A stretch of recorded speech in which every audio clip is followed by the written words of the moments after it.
भारत में करीब 34 साल बाद नई राष्ट्रीय शिक्षा नीति लागू हो रही है। तो वहीं छोटे बच्चों के लिए नई शिक्षा नीति कितनी कारगर साबित होने वाली है, इसकी जानकारी के लिए शिक्षा जगत से जुड़े प्रोफेसर मनोज दीक्षित जी का क्या कुछ कहना है, वो भी देख लेते हैं।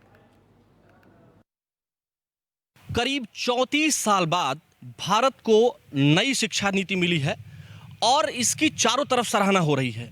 प्रधानमंत्री जी ने जहां इसके बारे में वक्तव्य दिया, मीडिया में जो डीडी नेशनल के माध्यम से प्रसारण हुआ और सारे देश ने देखा कि इस नई शिक्षा नीति का, राष्ट्रीय शिक्षा नीति का क्या इम्पैक्ट भविष्य में होने वाला है।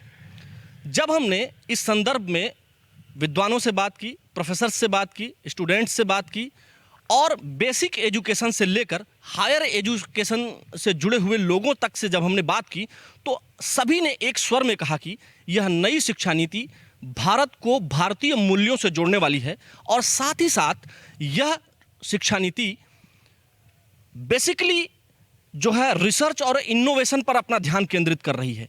साथ ही साथ इसका इम्पैक्ट जो है स्किल डेवलपमेंट को लेकर के है, क्योंकि स्किल डेवलपमेंट एक ऐसी चीज़ है जिससे वास्तव में भारत का विकास संभव हो सकता है और रोजगार के सृजन भी हो सकते हैं। फिलहाल अब देखने वाली बात यह होगी कि इस राष्ट्रीय नई शिक्षा नीति का कैसे इम्प्लीमेंटेशन किया जाता है और भविष्य में क्या इसके इम्पैक्ट पड़ने वाले हैं, उस पर हम नज़र बनाए रखेंगे। क्योंकि कोई चीज़ बन जाना ये बड़ी बात नहीं होती है, बड़ी बात ये होती है कि उसको लागू कैसे किया जा रहा है और उसका जो परफॉर्मा है, जो उसका तरीका है, जो उसका पूरा व्यवस्था है, उसको ठीक ठीक नीचे तक पहुंचाया जा रहा है कि नहीं पहुंचाया जा रहा है, वो सारी चीज़ें ठीक प्रकार से लागू हो पा रही हैं या नहीं हो पा रही हैं, ये सब देखने वाली बात होगी। लेकिन फिलहाल राष्ट्रीय शिक्षा नीति की चारों तरफ सराहना हो रही है और कहा जा रहा है कि यह भारत को विश्व गुरु बनाने की दिशा में एक नया कदम साबित होगा। कैमरा पर्सन आरिफ के साथ आलोक शुक्ल, नेशनल वॉइस, लखनऊ। ये बेनिफिशियल तो हम लोगों के लिए बहुत है। जैसे कि ये जो नया सिस्टम है कि हम लोग जिस स्ट्रीम में हैं उसके अलावा अपनी पसंद का कोई और भी सब्जेक्ट चूज़ कर सकते हैं। जैसे कि मैं साइंस स्ट्रीम में जाना चाहती हूँ, लेकिन मुझे हिस्ट्री भी बहुत पसंद है, जो कि आर्ट्स में आता है, मैं उसको भी चूज़ कर सकती हूँ। ये बहुत फ़ायदे वाली बात है हमारे लिए। अच्छा, इससे आप खुशी महसूस कर रही हैं कि आपको जो है इससे लाभ मिलेगा, साथ ही साथ आप नई चीज़ें पढ़ पाएंगी, तो इससे आप मतलब प्रसन्नता महसूस कर रही हैं? हाँ, बहुत खुशी हो रही है कि हम लोग साथ में अपनी भी पसंद का सब्जेक्ट पढ़ पाएंगे। पहली बात तो वो बच्चे जो है ग्रामीण अंचल के जो बच्चे हैं वो ज़्यादातर वो स्कूल आते नहीं हैं।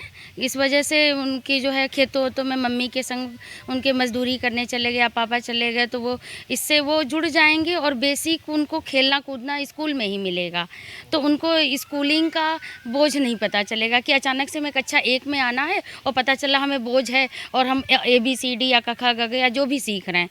पहली बात तो ये, और धीरे धीरे वो स्कूल से जुड़ाव महसूस करेंगे। जो वो घर में खेलते हैं वो स्कूल में खेलेंगे, स्कूल में उनको भोजन नाश्ता पानी सारा अवेलेबल मिलेगा ही और उससे उनको अच्छा महसूस होगा। और जब वो कक्षा 1 में आएंगे, जब हमारा उसके प्री प्राइमरी का सेक्शन ख़त्म हो जाएगा, 1 में आएंगे और जब उनको विषय से हमें अवगत कराना पड़ेगा तो उनको तकलीफ़ नहीं होगी और वो शिक्षा से आसानी से जुड़ जाएंगे और वो घर भागने का नाम नहीं लेंगे।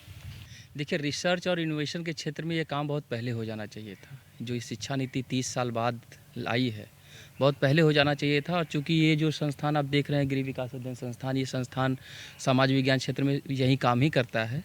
हालांकि नीति तो अब आई है, लेकिन सोशल साइंस के जो है जो नए वर्तमान मेंबर सेक्रेटरी हैं विक्रम मल्होत्रा जी के आने के बाद से ही उन्होंने इस नई पॉलिसी को पिछले 3 साल पहले से ही लागू कर दिया था।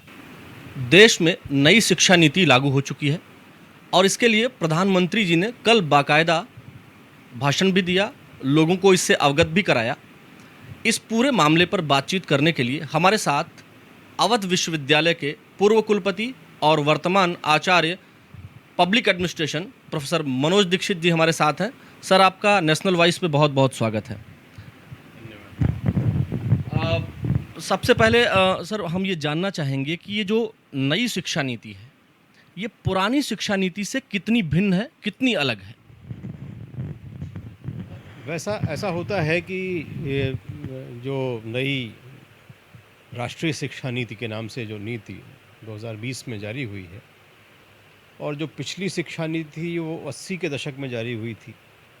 जाहिर है कि एक बड़ा समयखंड गुजर चुका है और बहुत सारे प्राविधान जो नीतियों में होते हैं उनके क्रियान्वयन होते होते उनमें काफ़ी सारा गिरावट आ जाती है, बहुत सारी प्रॉब्लम्स आ जाती हैं। और दूसरा ये कि शिक्षा नीति का मूल क्या है, और उस मूल से हम जब चलते हैं, हट जाते हैं, अपनी विचारधारा से हट जाते हैं, तो हम कितनी दूर तक गिरते चले जाते हैं। ये जो हमारी एग्जिस्टिंग शिक्षा नीति, जिसको मैं कहूँगा वर्तमान शिक्षा नीति जो है, वो अब अपनी गिरावट की एक तरह से चरम सीमा तक पहुंच चुकी थी, और हम ये कह सकते हैं कि वह नीति अपनी उपादेयता खो चुकी थी पूरी तरह से। उसके कई सारे कारण हैं। एक तो यही सबसे बड़ा कारण है कि आज़ादी के बाद से हम अपने मूल शिक्षा पर, अपनी पारंपरिक शिक्षा प्रणाली पर और अपनी व्यवस्थागत चीज़ों के ऊपर ध्यान न केंद्रित करते हुए हम एक ऐसी आयातित कॉलोनियल औपनिवेशिक शिक्षा प्रणाली को बढ़ाते चले गए जिसकी उपादेयता भारत के संदर्भ में लगभग शून्य है, थी भी और है भी। इसलिए हम ये देख सकते हैं कि उस व्यवस्था से जो जने हुए हमारे पास बड़ी संख्या में जो तथाकथित पढ़े लिखे लोग हैं, वे भारतीय परिवेश से, भारतीय व्यवस्था से, भारतीय संस्कृति से, भारतीय मूल्यों से पूरी तरह से विच्छेदित हैं।